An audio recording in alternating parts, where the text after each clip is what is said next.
Hello students, welcome to another video of acid, bases and salts. So before your examination and the summer vacation, we have discussed quite a lot about this chapter, acids, bases and salts. We discussed what was acid, what was base and what are salts. Apart from that, we also discussed different types of acids, different types of bases and their definitions. We also discussed a number of reactions, how acids react with metals, how acid reacts with bases, how acid reacts with metal oxides, metal carbonates, etc. etc. Okay, so if you remember in the last video I told you that we will be starting a new topic called pH in the new video. So as I promised, here we are, and in this video we will be discussing about pH, what is pH, how it is calculated and what are the importance of pH. Okay, so let's find out. All of you are requested to take out your copies. Along with your copy, it is better if you have your textbook with you. And any notes given, any definition given, you are requested to write down. You have to note down in your copies so that you do not have to go anywhere. The definitions, the notes will be given, will be written here, and that you have to note down yourself. Okay, so let's continue. Before continuing our discussion about pH, let's recall a few very important aspects, very few important points of acid and base. So acid was, or acids are those substances which have sour taste. That was the first point, sour taste. And then acids are those substances which can release H plus ions or protons. Okay, so acids are those substances which have at least one replaceable H plus ion. That is what the definition of acid is, the correct definition. Similarly, if we talk about base, base are those substances which are bitter in taste, and bases are those substances which have the ability to release or to lose OH minus ions. Okay, so these are the two major characteristics of acids and bases. Okay, now one more thing, that is all acids or all bases are not equal. Okay, if you recall, then we have discussed something called weak acid, strong acid, okay, strong base, weak base, etc. etc. So the strongness or the weakness of the acid or the base depends on the replaceable H plus or OH minus ions.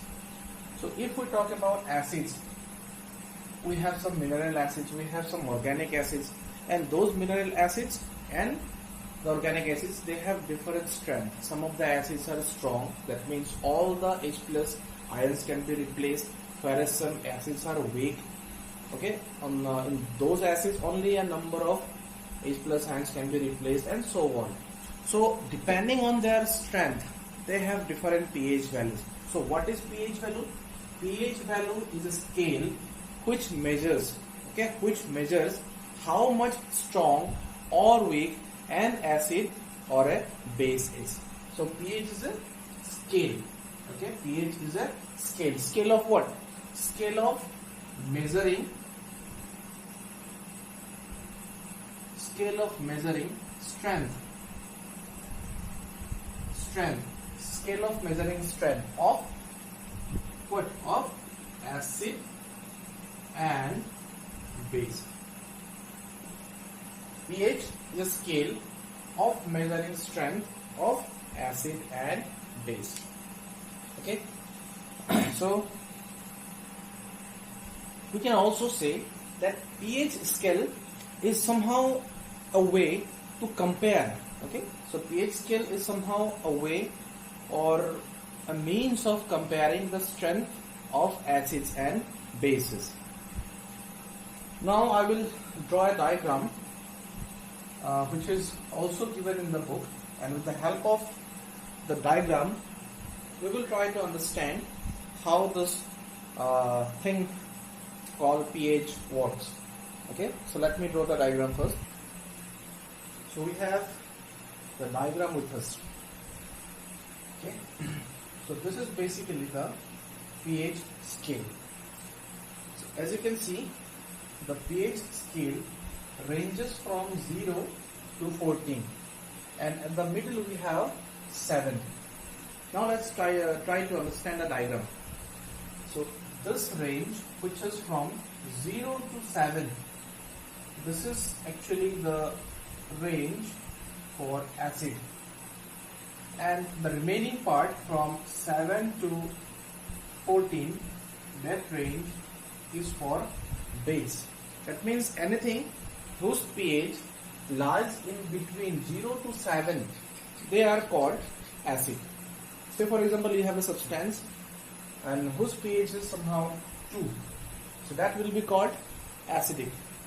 You have a substance whose pH is 5, that is also acid.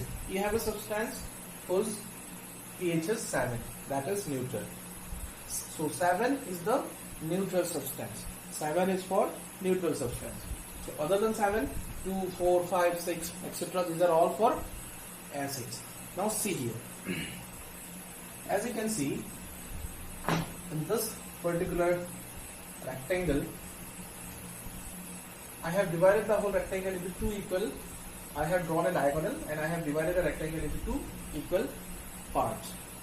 And on one side I have shaded, and the other side is not shaded.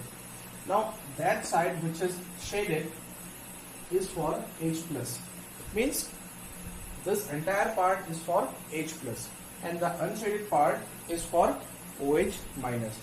Now if you notice here on this side at the very beginning, which at 0, we have very high amount of H plus and very less amount of OH minus. If you compare, say for example, if you consider this part, only this part of the entire rectangle, this part, here you will see very less amount on this side. Here you can see, let me zoom so that you can see. I'm sorry, but it does not zoom. Okay, just see this here in this entire, that means out of this entire rectangle, if you consider just a small part here, you have very little portion belonging from OH minus range, and all the other range is from H plus, and this represents the concentration, the contribution, the concentration or the presence of what kind of ions we have with us.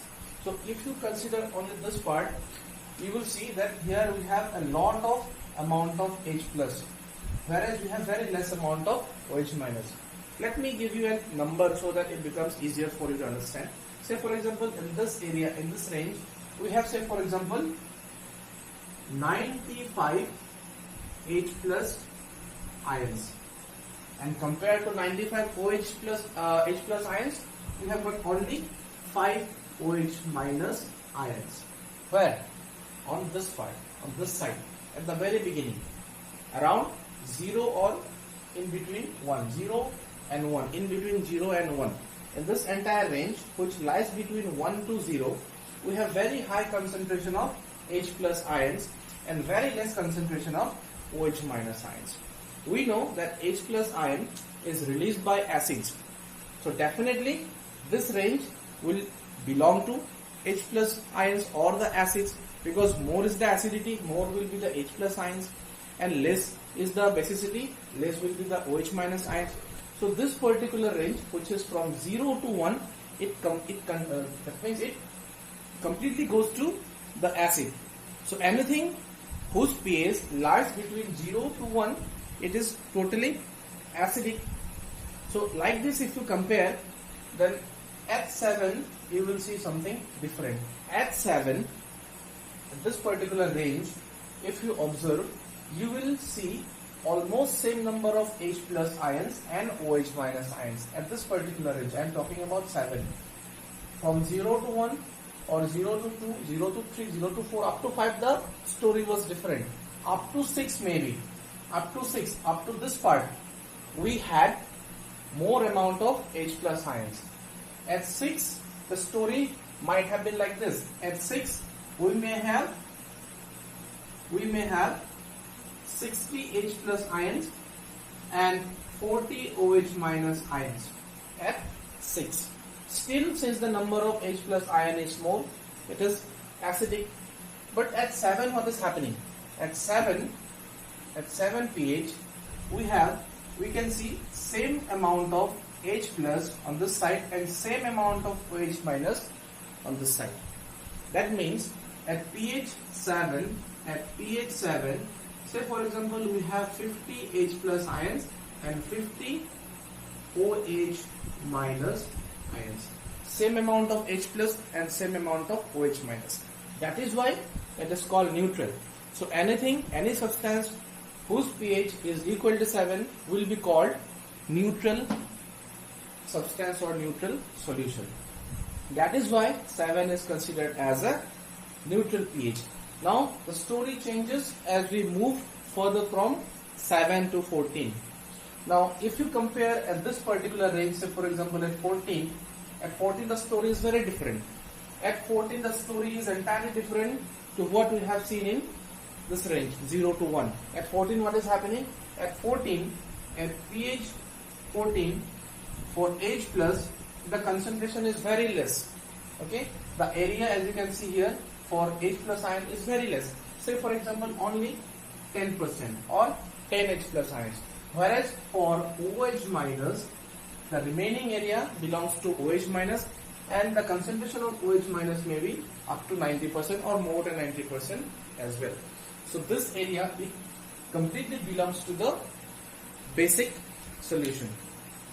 So this particular scale, it has a range of 0 to 14 and 7 is said to be neutral. So any substance, you have to remember, any substance whose pH, whose pH is less than 7, pH less than 7 is considered as acidic. pH equal to 7 is considered as neutral. Okay, and pH more than 7 is considered as basic. Okay, you have to remember. So this is the story of pH. Now let's find out how this pH is measured. Before telling you how pH is measured, I would like to write some points over here, and you are also requested to write down the points in your copies. So these are some important points to be remembered. First point, acids have pH less than 7. That means this range on the left hand side of the scale from 0 to 7, this entire range which is on the left hand side, okay, this entire range belongs to the acid. So acids have pH less than 7. Then the more acidic the solution is, lesser will be the pH. So you have to be very careful. You do not have to be confused. Some of you might have a confusion that more pH means more acidic. That is completely wrong. No, more pH is more basic. Okay, in order to be acidic, the pH have to be less.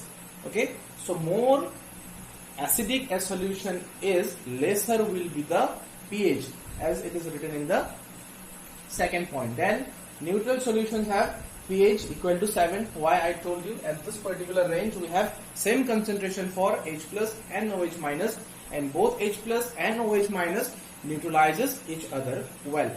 The last point is bases have pH more than 7. Okay, that means this particular range on the right hand side from 7 to 14. That means after 7, 8, 9, 10, 11, 12 up to 14, this entire range belongs to the bases. So bases have pH more than 7. More is the pH, more basic the solution will be. Along with this, there is an information for you. You remembered litmus paper. Litmus paper was a special kind of indicator with help of which we could determine whenever a substance is acidic or basic, because it is not possible for us to always test the solution and tell whether the substance is acidic or base, because it may be harmful. Okay, so just like litmus paper, we also have a special kind of paper called pH paper. So pH paper is a testing paper which gives us how much acidic or basic a substance is. The color of the pH paper changes accordingly with the pH. Suppose if the solution is very acidic, the pH paper will show red color. Okay, if it is less acidic, then the red will change to orange, then it will change to light red, etc., etc. The color will change. At around 7, the color will become green. At around 7, okay, at around 7 the color will become green, and as soon as you move across 7, that means from 8, 9, 10, the color shifts to the blue region. That means it will change to blue, violet, indigo, etc., etc. The color will change. And when we reach the extreme basic limit, that is 14, the color will become violet. Okay, it will become violet. Violet means it will become dark violet, not only violet, but it will become dark violet. Okay, so pH paper is used to determine the strength of acids and bases, and the color of the pH paper changes accordingly with the change of pH. So I think you have one picture of the pH paper in your book as well. You can take a look how it looks like. Now let's discuss how actually the pH is measured. Although this topic is not included in your book, but I am discussing this thing with you as an essential information, and the knowledge of pH will help you in future how the pH is measured. Okay, the mathematical expression for pH is pH is equal to minus, okay, this is the mathematical expression. Now what is this? This will be taught when once you reach class 11 or 12 in mathematics. This is called log, and this is taken from the logarithm part. So basically when we talk about pH, we just say pH is the minus log of hydrogen ion concentration. So this H plus ion, as you can see, this H plus is written inside a square box, a square bracket, and this square bracket actually is a representation for concentration. Concentration is what is the amount of that substance present in a particular solution.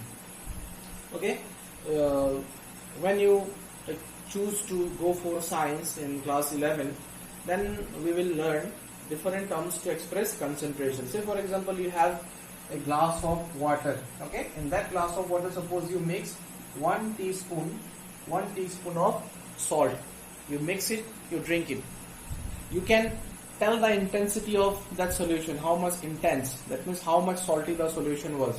Okay, if you add 2 teaspoons, then the taste will be different. If you add 3 teaspoons, then the taste will be different. Like this, if you keep on adding, and if you add 10 teaspoons of salt to the water, and then if you drink it, you can immediately tell the difference between what was the taste of the first solution and this solution.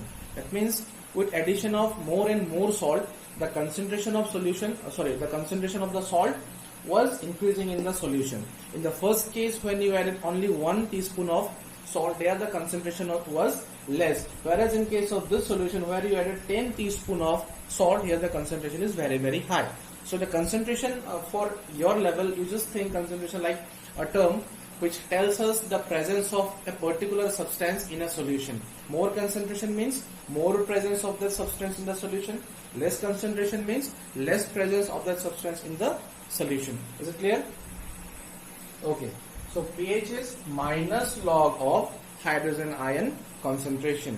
That means if we have higher concentration of H plus, pH will be more. If we have lower concentration of H plus, the pH will be less. In order to understand, let's take a situation. So for example, we have two samples. We have two different acids. This one is also acid, this one is also acid. A certain acid, a particular acid. What kind of acid we do not need to know.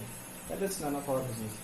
So we have two different acids, this one and this one. So this one is the concentration of H plus ion in that particular acid, which is equal to 10 to the power minus 3 molar. And we have one more acid where the concentration is 10 to the power minus 5. So from this power you can tell that this is higher value, this is less value. 10 raised to the power minus 5 or minus 6 or 10 to the power raised to minus 2. Then if you compare, this is more and this is less. Okay, this is higher value, this is smaller value. So here we have two different acids and the concentrations are this and this respectively. So we can tell that here the concentration is more, here the concentration is less. Now as I told you, the pH depends on the minus log of H plus concentration. So let's see what will come out. So if we try to find out the pH of this solution, so the pH is equal to minus log of this one, minus log of H plus, and this one is 10 to the power minus 3. And if we do the calculation, then the pH will come out to be 3. Okay, you have to believe me, this is how the things work. When you choose science in the higher classes, then you will come to know, but at this point of time you have to believe me, and this is what happens. Okay, and on this side pH is equal to minus log of, here we have 10 to the power minus 5, and here the pH will come out to be 5. So as you can see, the pH is more here, the pH is less here. pH is more for less concentration and pH is less for high concentration. Clear? So this is what? This is high concentration, and this is what? This is less concentration. But in case of less concentration, pH is high, and in case of high concentration, pH is what? Less. That is what? That is why I was telling you that higher the pH means more is the basicity, lower is the pH means higher is the acidity. Okay, I think this part is clear now. Now let's try to understand a few important roles of pH in our daily life. Importance of pH. So while discussing importance of pH, I must ask you,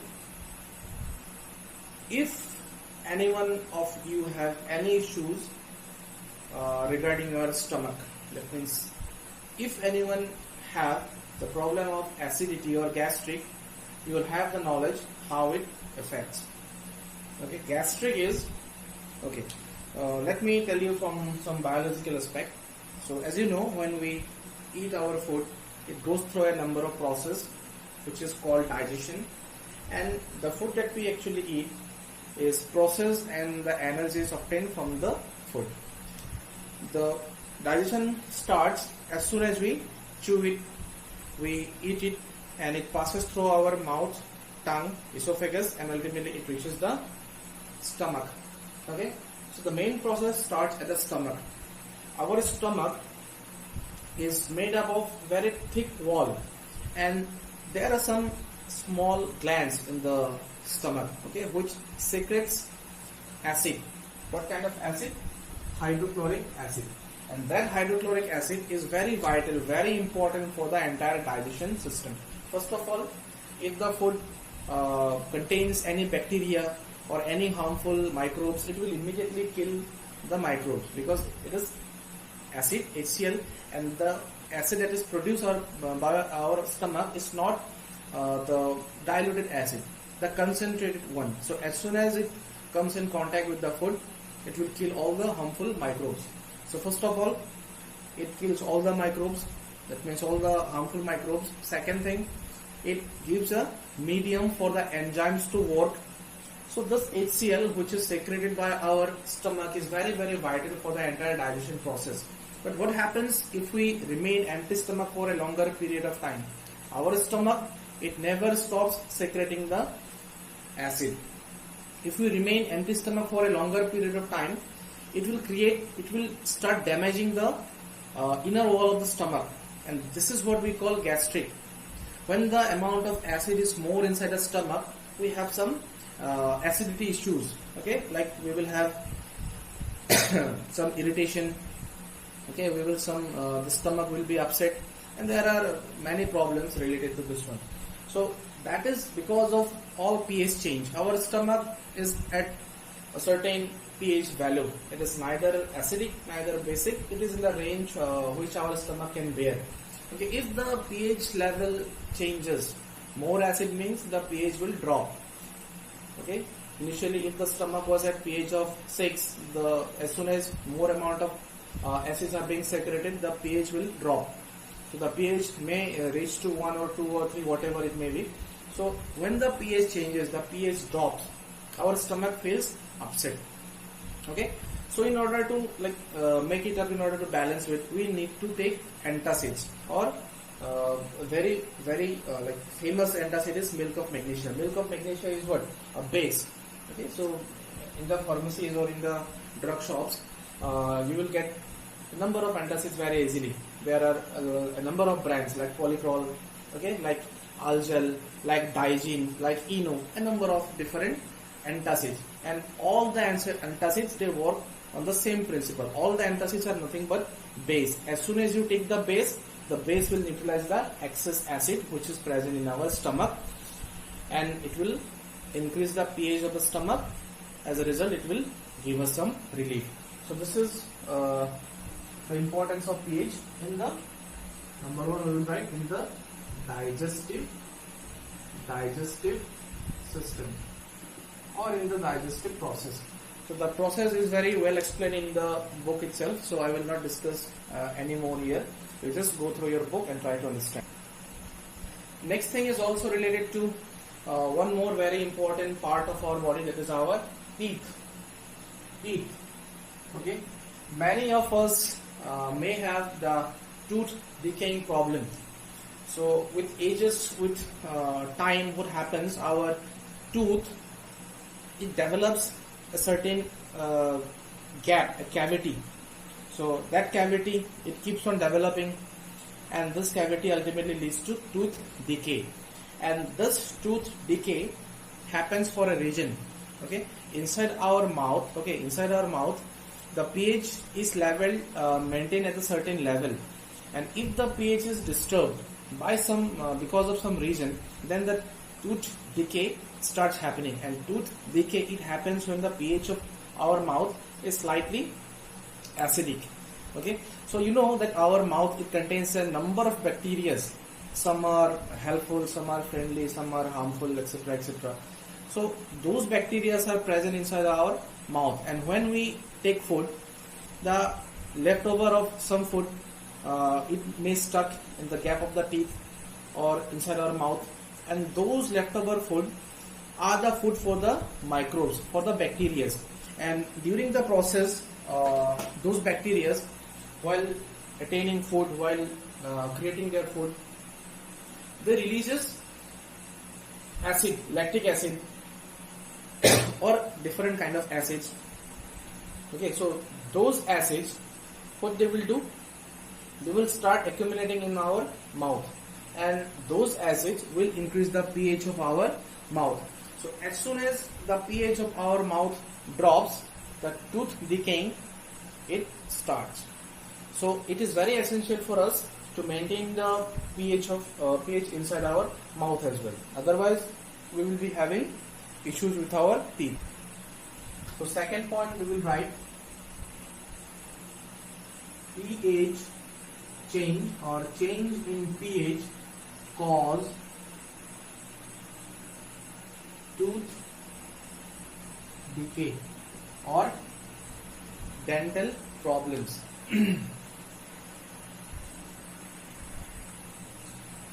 And in third point, we can take help of some animals, some insects, some plants as well.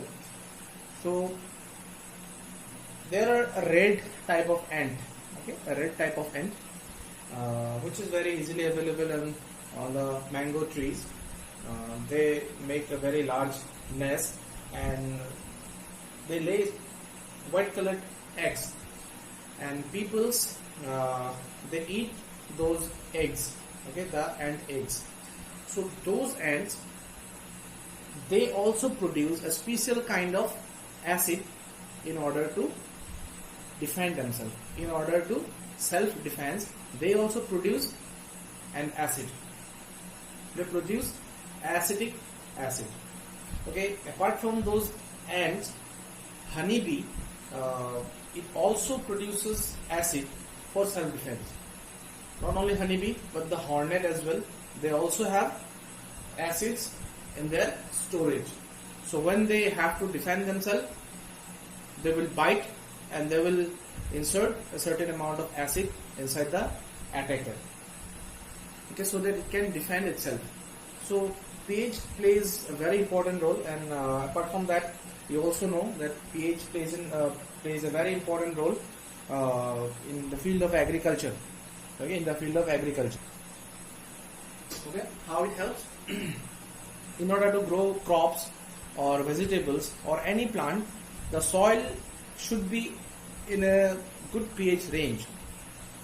If the soil is too acidic or too basic, that means if the pH is too high or too low, nothing can grow on the soil. So before growing any vegetable, plant or crop, the soil is tested, the pH is tested, and if the pH is not in the range, then some treatment is taken.